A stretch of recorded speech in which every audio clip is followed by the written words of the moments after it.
Welcome to Rob Schmitt Tonight. There's no short-term plan for Joe Biden's chaotic destruction of our country's sovereignty, only the long-term political calculus.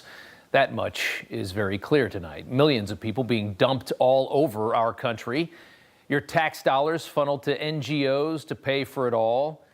It's amazing to think this is even happening to us. And what do you get in return? Just a lower quality of life and a dirtier city. Something we're used to having every time our guilt forces us to give Democrats a try in this country. Over the weekend, a gang of 15 migrants looted Bloomingdale's beautiful department store in Midtown Manhattan. A gang of migrants stealing more than $5,000 in designer sunglasses while the store was open, bursting in and then running out. Lovely to have them here in New York.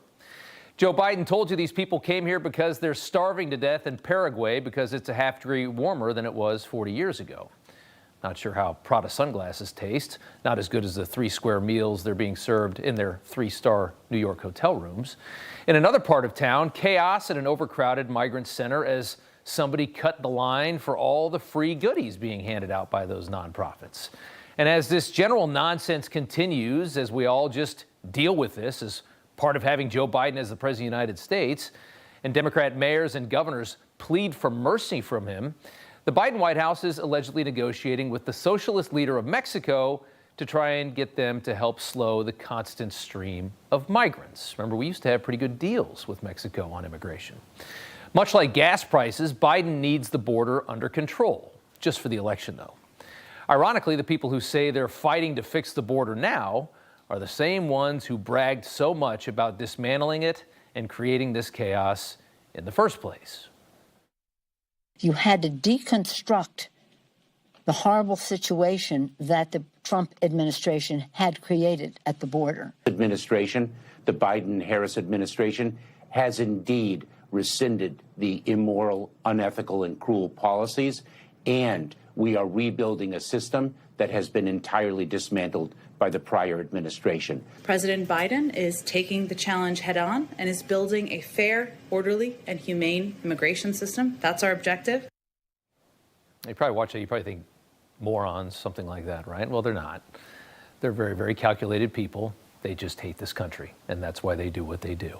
Never forget how proud they were to completely dismantle their own sovereign nation.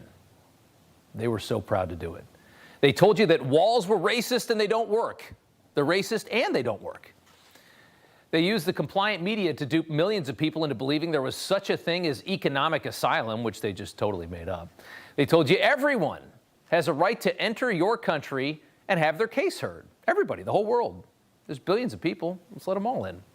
It was some of the most ridiculous rhetoric we've ever listened to. Here was Joe Biden just a few weeks into his presidency wearing his mask. I'm not making new law. I'm eliminating bad policy. The last president of the United States issued executive orders I thought were very counterproductive to our security, counterproductive to who we are as a country. This is about how America is safer, stronger, more prosperous when we have a fair, orderly, and humane legal immigration system. Trump's policies were counterproductive to our national security. He said that. Biden promised a fair and orderly immigration system. Counterproductive to national security was Trump, and he was going to give us a fair and orderly system. There should be consequences for lying like this. And also, how pathetic is the media in this country that they're allowed to get away with this? They're only allowed to get away with this because we have no media. The amount of political capital these people are able to expend by feigning concern for the migrants, the amount of damage they've been able to do to this country because they just operate without any kind of retribution, or repercussions, I should say, fooling white liberals into taking on so much guilt that they proudly vote for their own country's self-destruction. That's what's really happened. And the motive on their end was purely greed and power, and that's it. Think they care about these people? Think they care about migrants? Don't fool yourself. As Congresswoman Yvette Clarke from Brooklyn enunciated so perfectly over the weekend, the migrant crisis has nothing to do with asylum seekers. It's about packing their voter rolls. No room in the inn. I'm saying, I need more people in my district, but just for redistricting purposes. And those members could clearly fit here. Yeah, there's too many conservative Jewish people in Brooklyn now. We need some migrants up here. Fix these voter rolls. The true motive. Former House Speaker Newt Gingrich outlined the slow roll of illegals voting in a recent op-ed, highlighting the process starting how it always does in our most liberal places before it's imposed nationwide. You're going to start letting them, just local elections, just school board, things like that, because it directly impacts them. Yeah, let's see how long that lasts. And today, just 48 hours before his impeachment hearing, which is coming on Wednesday, we saw Alejandro Mayorkas at the border. The fraud Obama holdover, one of the most duplicitous people in this administration, part of the global agenda to dismantle our nation's wealth and prosperity and spread it all around the globe. Just another communist. Mayorkas thanked Border Patrol agents who hate him, and they all had to stand there watching him talk while they hate him. He arrogantly spoke about the overwhelming issues at the border in front of a room full of men and women who know full well that he was the one who created them intentionally. Mayorkas said this. We now need Congress to do their part and act.